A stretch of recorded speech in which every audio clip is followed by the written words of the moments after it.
Recordarte que en Viaconfort tenés el 2512, que es 25% de descuento y 12 cuotas sin recargo con tarjetas del Banco República, tarjetas de crédito. Por ejemplo, puedes llevarte este somier king size, capitoneado, con 2 box y con 4 años de garantía, y te lo llevas solo por 12 cuotas de 990 pesos. Y además, presta mucha atención, que si tenés las tarjetas Visa Platinum y Mastercard Black del Banco República, tenés 40% de descuento. Así que andá ya a Viaconfort o llama al Fonovía 2507-3883. Bueno, muy bien, retomamos. Por aquí, sí, panelistas. Sí, yo quería detenerme en un punto que de alguna manera el diputado Rubio ha señalado y que tú le preguntabas, en relación a los cambios que han habido en la posición uruguaya sobre este tema, más que nada en el Frente Amplio en el gobierno.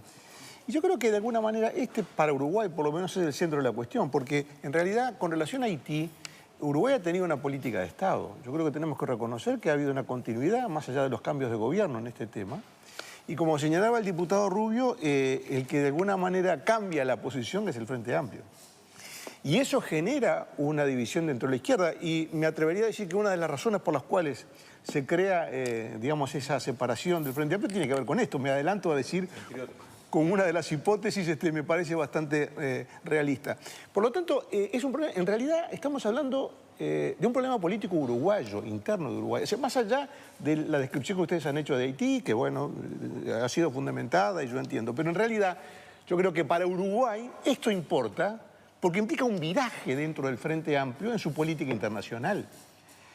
Por eso importa, digamos, porque lo demás, bueno, ha habido una continuidad. Digamos, la continuidad de la política exterior, las Fuerzas Armadas han estado en otros gobiernos en Haití, han estado en este gobierno del Frente Amplio, pero lo que importa en Uruguay es el viraje del Frente Amplio que deriva incluso en una ruptura del Frente Amplio porque determina la separación del grupo que usted encabeza o bien, del cual forma parte.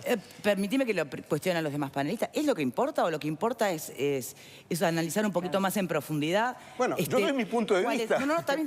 Por eso déjame contrastarlo con otros panelistas. Estamos hablando de esto porque es una ruptura dentro del Frente Amplio. Si no fuera, no estaríamos hablando de esto. Pero bueno, ¿es lo que importa o lo que importa en realidad también es poder desarrollar para todos los presentes y del otro lado también criterio y autocrítica y capacidad de tener opinión formada sobre el tema? Porque acá la dicotomía es enorme.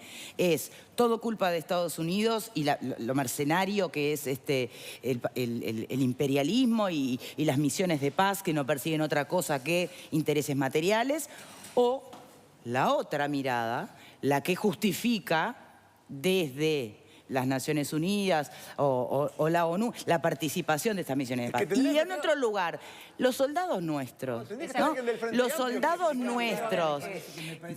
¿Creen ustedes que los soldados nuestros tienen A ver, yo personalmente conozco y fue compañera de nosotros, una incluso que participó en la misión, un ser humano maravilloso, Claudia Batista, que doy fe de ese compromiso de entrega que ha hecho en su trabajo allá.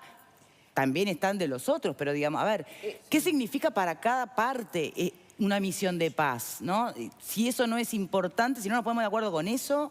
Yo creo que hay que evaluar ambas cosas, ¿no? O sea, no podemos perder también de vista que compartiendo esta mirada en el contexto internacional que ellos hacen, que yo creo que es totalmente acertada, no hay que negar la capacidad de quienes fueron de tratar de cambiar en algo el destino de los que tenían a su alrededor. Yo tenía oportunidad este fin de semana de conversar con quien está a cargo del contingente y decía, nosotros nos sentimos, el comandante de armas decía, nos sentimos con sensaciones divididas. Por un lado nos vamos con la sensación del deber cumplido, creemos que Uruguay ha hecho una excelente misión, hizo lo que venía a hacer de algún modo, y por el otro tenemos también la sensación de la gente que nos pide que nos quedemos. Y bueno, si vos le das bueno, eso comida, también está la otra mirada del pueblo haitiano que está feliz que se vayan. Es tan difícil. Claro, pero hay que ver que ambas cosas pueden congeniar en una misma mirada, porque si tú le das alimentos, si tú le das medicamentos, si vas a una escuela y regalás colchones y leche en polvo, y los niños te van a agradecer.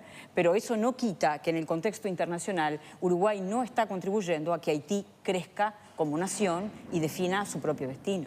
Yo creo que como todo en la vida hay que huir de las miradas simplificadoras, hay que huir del simplismo. Y en ese sentido yo no tengo el suficiente nivel de conocimiento de cómo se comportó la gente uruguaya en Haití, pero sí tengo cierto nivel, lo hablábamos la vez anterior que estuvo usted acá en el programa, sí tengo cierto conocimiento por grandes amigos que participaron como observadores, como comunicadores invitados en los asentamientos uruguayos en el Congo. Y ahí la verdad es que la experiencia es la de unas tropas uruguayas que están colaborando con la sociedad civil, que están ayudando, que están llevando... Bueno, creo que Unidad Popular mismo fue la que propuso que se llevaran plantas potabilizadoras de OCE. No por parte de las fuerzas ocupantes, sino que como gobierno... Ahí está. Hiciéramos un envío solidario después del huracán que devastó una parte de Haití, que además visité la última vez que estuve, y que hasta ahora no salió ni una bolsa de leche en polvo.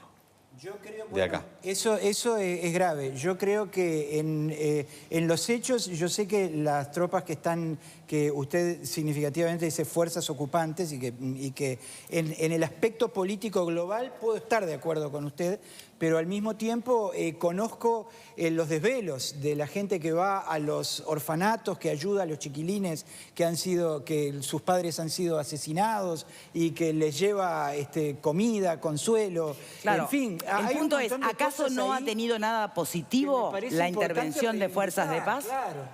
Bueno, pero yo creo que nosotros tenemos que analizar las cuestiones. Pero eso es una pregunta también válida. ¿Verdad? Vamos a ponernos en términos históricos, ¿verdad? Siempre hay una parte de la población en cualquier país que está de acuerdo con los ocupantes. Cuando entraron los portugueses en Montevideo, salieron los montevideanos a vivir a Lecor y Artigas estaba levantado en armas con la otra parte del pueblo oriental. Cuando entra Hitler a Francia, hay una parte de los franceses que colaboran con el régimen, con la invasión y con los ocupantes. O sea, hay una pluralidad de visiones. El problema es que hay que ir a la esencia del problema. ¿Qué es lo justo y qué es lo injusto? Entonces, el pueblo haitiano, obviamente llegan las tropas de la MINUSTAH, ocupan el territorio. La misión fundamental, evitar cualquier levantamiento popular contra el régimen establecido. Esa es la misión central. En el medio reparten chocolates, pintan escuelas, va una planta... Eso es bueno, llevar medicamentos. Ahora, no es por esa razón que están. No mandamos 2.500 soldados a repartir leche en polvo. Habría que haber mandado, en vez de 1.500 soldados, 2.500 maestros, 2.500 médicos. Permítame una reflexión. Los cubanos mandaron solo médicos. Solo médicos, por ejemplo. Venezuela no mandó un soldado, manda dinero. Pero la pregunta que tenemos que hacernos de fondo es... Acá se hizo referencia a un Estado fallido. Yo conozco parte del pueblo haitiano, no puedo decir que lo conozca todo, estuve 2 veces, estuve en el Parlamento haitiano, conocí las universidades. Es un pueblo culto, es un pueblo políticamente muy formado, digo en términos generales. ¿Quién nos da a nosotros la patente de definir que se pueden o no gobernar a sí mismos? Lo cual no quiere decir que tenga instituciones fuertes y sólidas. ¿Pero por qué no las tiene? Bueno, pero digo, es un hecho. O sea, ¿Y qué vamos a ir nosotros a ponerle las instituciones? No tienen derecho ellos a construir sus propias instituciones. Pero mi observación parte de un dato de la realidad, más allá de la cultura del pueblo haitiano. El hecho de que no tenga una institucionalidad fuerte y establecida, de alguna manera es el preámbulo para el ingreso. ¿Cuál es la institucionalidad que tiene fuerte que tiene México, que matan a un periodista por semana, que asesinan estudiantes y que el narcotráfico gobierna en varios estados? ¿Vamos a invadir a México? La pregunta. ¿Cuál es la institucionalidad fuerte que tienen tantos países del mundo con graves problemas de corrupción? Brasil. Ahora va a ir preso Temer, Cuña, el resto. ¿Y qué? ¿Lo vamos a invadir? No. Yo creo que hay que entender que ese Estado fallido, o ese Estado que no es lo suficientemente fuerte y desarrollado como para cumplir. Para dar un dato nomás, hay solamente un 15% de la población haitiana que tiene agua potable, ¿no? Lo mismo con la electricidad, lo mismo con la vivienda, por eso están viviendo. Pero todo eso es un legado colonial. Cuando se dice que hay gobiernos corruptos, pero los gobiernos corruptos los ponen los gobiernos, o sea, en los últimos 100 años, antes eran los franceses, ¿verdad? Y antes fueron los españoles. Pero En el último siglo, en el siglo XX y XXI, estamos contando cómo los gobernantes los ponen ellos. Claro que son corruptos. Y gobiernan para intereses que no son los del pueblo haitiano. ¿Cómo se puede explicar que un pueblo que tiene semejante riqueza, que ahora yo no me acuerdo de los números, pero cuando el terremoto vuelven a descubrir unos yacimientos de oro impresionantes, por solo nombrar alguna cosa, viva en tal nivel de marginalidad absoluta, sin poseer? Quiero introducir un tema, o sea, los estados fallidos son producto determinado voluntariamente por el neocolonialismo, por las potencias que han estado gobernando allí. ¿Y por qué todo el sistema político, o buenísima parte del mismo, ¿verdad?, va en la dirección de que es una buena noticia participar de la MINUSTAH y enviar? ¿Por qué? Porque, Eduardo, te molesto de gusto deliberadamente. Sí. Entonces, ¿de qué se trata? Son toda una manga de corruptos burros y vos sos el único lúcido que decís que esto está mal. Es decir, ¿qué explicación le podemos dar a la ciudadanía? Hay un cierto patímetro como conspirativo en esto, ¿no? De que toda la gente está participando de una gran En el último debate que dimos en el Parlamento sobre la permanencia de las tropas, el diputado Gandini, que apoya la presencia de las tropas, le reclamó a la bancada oficialista que defendieran. Que si no, no iba a votar. Creo que al final no votó. Porque, ¿qué pasa? De la bancada oficialista, muy pocas voces argumentaron a favor. Todas decían, votamos por última vez, votamos estando en contra, por disciplina partidaria. ¿Y qué argumentos escuchamos de la otra parte, los que siempre defendieron?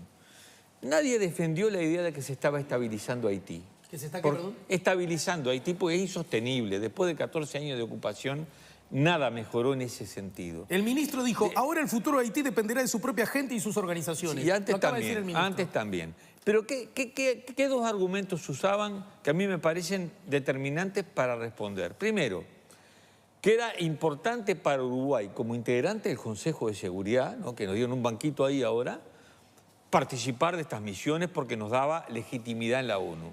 Y la más fuerte de todas, que me parece la más denigrante, es que nuestros soldados allí hacen un peso extra y una remuneración extra para hacerse su casa. Hoy en una radio... ¿Es verdad o no es verdad? Eso es verdad. Claro. Ahora, la pregunta que tenemos que hacernos como uruguayos, y me pongo de defensor de un ejército nacional, ¿nuestros soldados como mercenarios? O sea, ¿el papel de nuestro ejército es salir a hacer tareas afuera para ganarse unos pesos? ¿No habrá que discutir en el presupuesto si no hay que aumentar el salario de los soldados, que es denigrante, para que no tengan que ir a exponer su vida como hoy la están exponiendo en el Congo? Hoy hay un reportaje muy bueno a un coronel en una radio en la mañana aquí, donde explicaba incluso esto como un tema central. El personal subalterno con esto se hace su casa. Nosotros, uruguayos, queremos mandar a nuestros soldados a pelear guerras ajenas. No van a pelear guerras, no van a pelear guerras. Se supone que son misiones de paz. Hoy en el Congo están bajo balas. Me permite un momentito la opinión de Efraín Olivera, integrante de SERPAJ. ¿Usted celebra el retiro de las tropas? ¿Con qué sensación? El retiro de las tropas de Haití, ¿con qué sensación? ¿De haber cumplido con algo importante, de haber dejado un grano de arena o de nada? Bueno, me alegro del retiro, primera cosa, ¿no? Segunda, creo que no se hizo ningún aporte importante, lo que no quiere decir que no se hayan curado niños, todo eso, sí, lo menos se podía pensar. Pero y en un país con las inclemencias que ha sufrido, desde terremoto a huracanes, ¿no es muy importante también ese aspecto?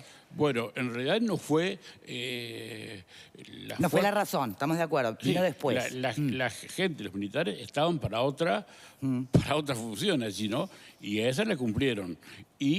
Pero en cuanto al auxiliar a la gente, fue bastante poco, por lo que yo sepa, ¿no? Incluso aquí no se ha mencionado, tú decías hoy, de dos desastres de Haití, el terremoto y el huracán. Hubo un tercero, hay un tercero, que es el cólera. Bueno, sí, exacto. Y que la ONU pidió disculpas por no haber colaborado lo suficiente en ese aspecto. Sí, claro, fuerza de la ONU. Introdujeron las fuerzas. Y no se hizo casi nada por eso, ¿no? Entonces, yo creo que no ha sido positivo en general. Yo estuve la primera vez en Haití en el 2005, en una misión de observación y solidaridad, que fueron unas 20 personas de varios países de América Latina, presidida por Adolfo Pérez Esquivel, el Premio Nobel de la Paz, y Nora Cortiñas de Argentina, y fuimos un año después de que estuviera la MINUSTAH allá, ¿no? Hoy varios premios Nobel de la Paz están confirmando una carta conjuntamente para pedir justamente auxilio por este tema. Y yo siempre repito algo que me parece tan importante. Nosotros entrevistamos a mucha gente, diversísima, desde el presidente, el primer ministro, gente de la ONU, y también a sindicatos, a trabajadores, a campesinos. Fue muy amplia la cosa, ¿no? Y uno de los que entrevistamos fue el comandante general de las fuerzas allí, que era un general brasilero que se llama Jean Heleno, general de varias estrellas, ¿no? Y él nos dijo: soy un extranjero, no tengo derecho a inmiscuirme, no hay solución militar, podemos estar 30 años y no pasará nada. La gente no tiene para comer y la criminalidad es baja. Es una comparación de Brasil y Haití en relación a la cantidad de policías que ven en cada lugar y a la violencia que había. De hecho, un ejemplo, Puerto Príncipe en relación al otro lugar. Entonces, respecto a si la gente estaba de acuerdo o no, obviamente nunca hay unanimidades, nunca, ¿no? Pero el Senado de Haití por 2 veces votó el retiro de las tropas. Y me acuerdo que hay un senador, el senador Moise Jean Charles, que dijo: cuando un país mantiene tropas en otro sin que este último lo quiera, se está ante una ocupación. Bien. Jimena. Gracias, Efraín. Sí, a mí el tema de las ocupaciones y de las misiones de paz siempre fue algo confuso, porque la palabra la palabra paz y enviar soldados para mantener una paz es como una cosa que casi que a veces parece una contradicción. La realidad es que la situación de Haití tomó un escenario muy grande a nivel mundial luego de los desastres naturales, pero todo lo previo tal vez no fue algo que hayamos discutido lo suficiente como para saber si apoyamos o no.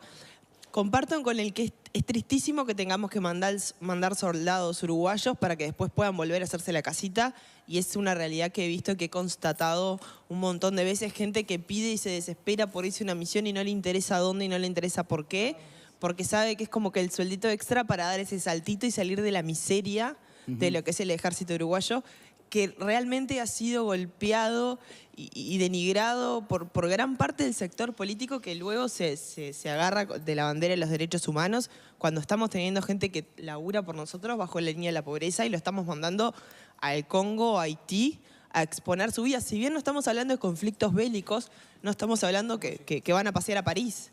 O sea, estamos hablando de un lugar donde están realmente arriesgando su vida por 2 mangos para volver con 2 mangos. Eso es terrible en un país como Uruguay.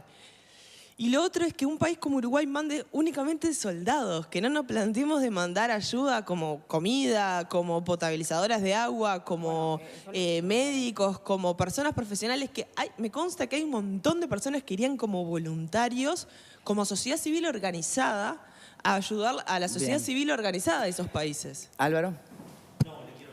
Diputado Rubio, ¿por qué piensa que el Frente Amplio ha tenido este cambio tan radical con esto de la política exterior en el tema de Haití? Porque votaban sin argumentar el voto como un voto con culpa. ¿Dónde se ve ese cambio? ¿Por qué? Bien, me permite antes de responder la pregunta, que la queda registrada, así termina una rondita por tribuna. José Luis. Creo que uno de los principales problemas que tenemos, y el otro día lo hablábamos con el tema de la historia, es que cuando no apreciamos la historia para entender la realidad, y creo que este es uno de los casos.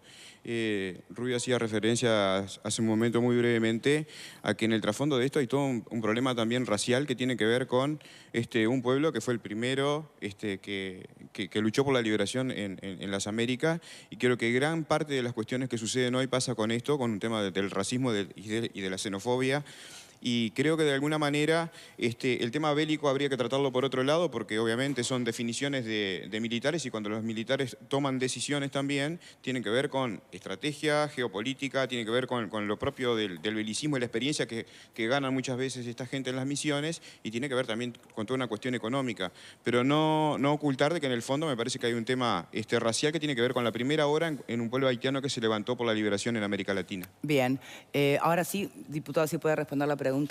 En realidad habría que preguntárselo a ellos, a los que cambiaron. Sé que muchos lo cambiaron. El diputado Luis Puig votó en contra de la ocupación, creo que las dos últimas o la última votación. Hubieron también del Partido Independiente, del Partido Nacional. No, pero el del Frente Amplio concretamente, ¿por qué cree usted que cambiaron de posición? Bueno, como cambiaron en tantas cosas. Pero en esta en particular. Es que es el viraje completo. Si usted antes decía que había que romper con el Fondo Monetario Internacional. Pero este caso es muy importante, este caso es emblemático. ¿Por qué cree que en un caso emblemático el Frente Amplio perdió su identidad? ¿Para financiar el Ministerio de Defensa, por ejemplo? No, yo creo que abandonaron el proyecto antiimperialista. Para estar en contra de la ocupación de Haití, que sea antiimperialista. Hoy el gobierno del Frente Amplio no es más un gobierno antiimperialista, al revés, es un gobierno aliado al imperialismo. Entonces, eso es lo... Bueno, no es lo que yo diga, porque a veces puede parecer muy duro lo que uno dice. Uno tiene que ir a los hechos. Si antes estaba en contra de las misiones mal llamadas de paz y hoy están a favor, hay un cambio. ¿Qué es lo que cambió? ¿Haití? No, cambió la posición de quienes están en el gobierno. ¿Por qué? O cambió el mundo, Rubio. Es un problema de cambio político, como tanta gente cambia en la política. A ver, o cambió el mundo. No, cambiaron quienes están en el mundo es el mismo. La ocupación de Haití, que se produce en el 2004, cuando arranca, sigue siendo la misma en el 2008, 2009. No cambió el mundo. Cambió quienes estaban en el gobierno y cambiaron con el gobierno quienes llevan al gobierno. Yo quería decir una cosita más con respecto al tema Haití. Bien, y al tema, tenemos que ir cerrando, al tema ¿no? cólera. Naciones Unidas cambia su estatus hoy, ¿no? Pasa de la MINUSTAD a la MINUSJU, pero dejó una secuela terrible en Haití. No alcanza con reconocer que fue responsable, tiene que asumir la responsabilidad e indemnizar al pueblo haitiano por el daño causado. Nosotros vamos a tomar una iniciativa con varios legisladores de hacer una solicitud a Naciones Unidas para que se haga cargo de esto. Hay pérdidas de vidas cuantiosas, de bienes materiales, familias enteras que quedaron totalmente desvalidas, tienen que hacerse cargo. Bien. Victoria, una cosa. El Partido Nacional propone hacer un homenaje. Fueron 12.000 los efectivos que durante estos 13 años pasaron por Haití. ¿Ustedes van a votar ese homenaje? No, de ninguna manera. Y no se voy a puede votar separar. un homenaje. Bueno, pero no se puede separar la voluntad y el cumplimiento del deber de los propios soldados con lo que son el teje y maneje No hago institucional. responsables a los soldados que fueron porque los mandaron, pero tampoco voy a homenajear a quienes estuvieron ocupando un pueblo hermano. Bien. De todas maneras, habría que ver ahora cómo evoluciona tras la retirada de las fuerzas, aún más allá de la permanencia de Naciones Unidas. ¿Qué pasa con Haití en los próximos años? Y desde ese punto de vista, algunos de los delitos de los que han sido acusados las distintas fuerzas que ustedes llaman de ocupación, ¿implica a militares uruguayos? Eso es muy importante. Hay uno concreto que fue muy público, de la violación de un joven haitiano. Sí, 2011, cuatro soldados de nuestros cascos azules y un comandante. Es cierto que en realidad la ONU no tiene jurisdicción para dictaminar en esos casos, lo tiene que hacer el gobierno que envía a sus propios cascos y acá fueron juzgados. Hubo un reconocimiento pero miren de que hay Ban Ki-moon denuncias de del muchísimos problema países. que tienen en todas las llamadas misiones de paz en cuanto a la violencia sexual. Hay un reconocimiento explícito. ¿Eso también incide en que ustedes no voten ese reconocimiento a las...? No, nosotros no votamos, no podemos votar un homenaje a fuerzas de ocupación. Y en esto digo, no son responsables quienes fueron mandados, sino que es responsable el gobierno que los mandó.